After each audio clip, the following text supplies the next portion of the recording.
Have you heard of Diamond Strangers? No, I have, but what is Diamond Strangers?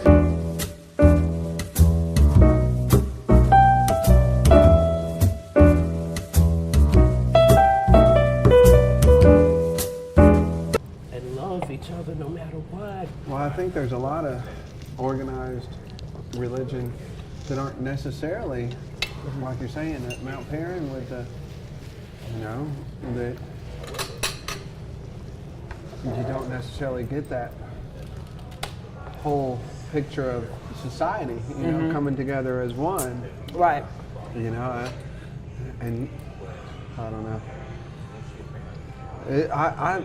I sometimes struggle with organized religion.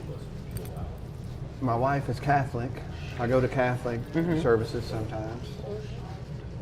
My mother, I was brought up Methodist. And I love, we have a nice choir at the church, but I love the music, I love the message, and I love that it's, and this is terrible for me to say, that it starts at 10 and ends at 11. You're feeling it. What are you trying to say, James? Sometimes go to the Catholic church and it starts and through the rituals and through the, I'm not that I know all the rituals because I wasn't raised that way. But I do appreciate being in and there's something about it that gives you that, just that sense of peace. I don't know, being around everybody, I guess, and all having sort of the community. Basically community. Yeah. Just like this. I mean, it's community learning what's out there. Absolutely. I don't think I can do any more. That was good. Take it home. Take it home. A little dessert later. Yeah. All right. Yeah. What's another beer? No, I guess just a water would be great. Thank you. Oh, I'll take the water also. No ice. All right. I'll take one too. Okay. Yeah, Can I get a few more napkins and I'll be good to go. Some messy eaters here. So have you and your wife being of different denominations, so to speak, has that caused, and I guess I'm getting personal now, has that ever caused any issues? She's really good because anytime I say, let's go check out, let's go to Mom's church, she's good, and I guess I'm pretty good about being flexible too with going and not complaining too bitterly about having to be there for hours and hours of it. She's still sticking with the organized religion, with First Communion, which big deal, and baptism and everything, which is, they make a really bad, in Methodist church, it's a big deal you get baptized. But it's not one where, they organize the whole day around, you might be one or two people getting baptized, not a whole line of kids coming in and getting dunked in the water. And, so no, but it hasn't. She's really good, I should say. Yeah, she's very. And the one thing to a lot of that religion, and again, it comes to community, because at least the community's together, and it's not like someone that's broken, that's out searching. At least you have something that you can be a part of, because as human beings, we do want to become a part of something. Yeah. So you don't necessarily have to like what it is, but to be around versus being in a box and just sitting there, But you do have to be careful. Oh yeah. You do have to be careful, because there are all religions that are forming now are not necessarily religions, and it's kind of sad to say they're not religions that are trying to give you that hope, that peace, that reassurance that there's something that you can cling to and hold on to. Some of them have become hidden cults. Yeah. And they're not, and they're putting the title, like you say, they're putting the title of religion on it, and the underlying of it is something totally different. And so they pull you in, and you get in. Yeah, make sure that goes in the box. Don't give me that. I never throw shrimp away. I'm a diehard shrimp fan. But Jeff, not we for have you. to Let be me take it mindful. home. Yes, that's going on. Yes, I get to sit in peace and That eat it. doggy bag.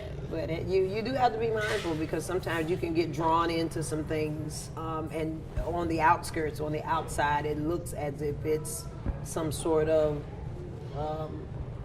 hope theme that you can, then once you're pulled in, it's a totally different story. You get in and you have this one person kind of dictating, Yes. when you sleep, when you eat, when and so you have to be mindful about wanting to be in something so badly that looks. first. Yes, So we absolutely. don't have any atheists at the table? Nobody that's No? no Aw, man. atheists? No? It's happening.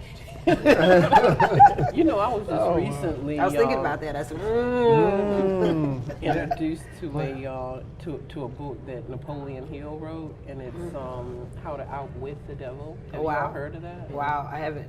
Oh my God! I was looking for the book, but my friend that looks at YouTube and sees everything. Saw it on YouTube. It's 5 hours, but it's awesome. It was written in 1938. Wow. Napoleon Hill. He interviewed the devil. I heard someone about Oh, wow. Oh, Wow, yes, how you did did. It's Buying so, cheesecake for you it. will have to go to YouTube and check it out. Wow. It's so Did you hear what she awesome. said? She said the book. He said he interviewed the devil. What do you call this again? I know it is a cheesecake. Oh, So yeah. It's got cheesecake in it. Falafel, I forget, but oh my God, this is. I've never seen one like this except. I haven't either. But it's one of those that makes your eyes roll back in your head and just. So Derek, do you feel like we, your question? Well, let's go. What was Well, the if there if there were hey. No, if God refers a particular relation, but another thing like which God, that's another. Yeah, which guy? Yeah. Yeah. That'd be interesting because a lot of different religions serve a lot of different gods. And why are there so many? So many religions, yeah. so many? I mean, you religions can be made up overnight. Yeah. So I you was can- surprised. Yeah, I mean, Ooh, it so can good. be made up overnight. And again, a lot of people are looking for somewhere to belong, and they want to be able to have an avenue to fall back on that says, okay, well, this is the religion that I believe in. This is, I believe in, Zeus, the god of something, and that's who I choose to believe in. I believe in the gods of old days, or I believe in God the Father and the Holy Spirit. So it all depends on what they woke up that morning and decided to believe. What religion? Because you can go from religion. You can go in a circle.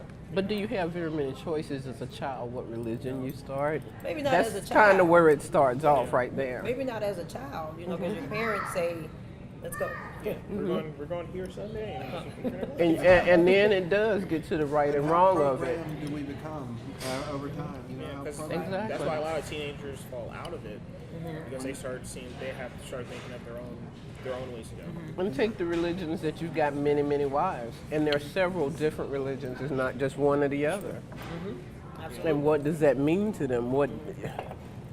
And it goes back to it goes back to choices, because even in the Christian religion, we have a choice to serve God or not. The God that we believe in, we have a choice whether we choose to serve Him or not. We have a choice whether we accept His Son, as our Savior. So we have that choice, just like every other religion. They all have those choices, and so what you choose to believe in is what you choose to believe in. Like I said, I don't fight with other people. You say your point, you say what you choose, and then they always have to make their I own wonder decision. how much do we really choose that? How much is it really more put upon us, and how much of it is an actual choice? I mean, because Well, as an adult. Yeah, as an adult, As you an have adult. to. That but has to be think up to you. about your adulthood. It's not necessarily, you're not free of everybody else's fault. You're a mold or a creation from other Spirits perspectives. or- Other spirit, yeah. you are your own individual to make your own. But at the same time, you've had a lot of input. You've had a lot of things that have come into your life that have made you one way or the other. Well, see, that's just like DNA. DNA is part of it. My grandma's DNA, her grandma's DNA.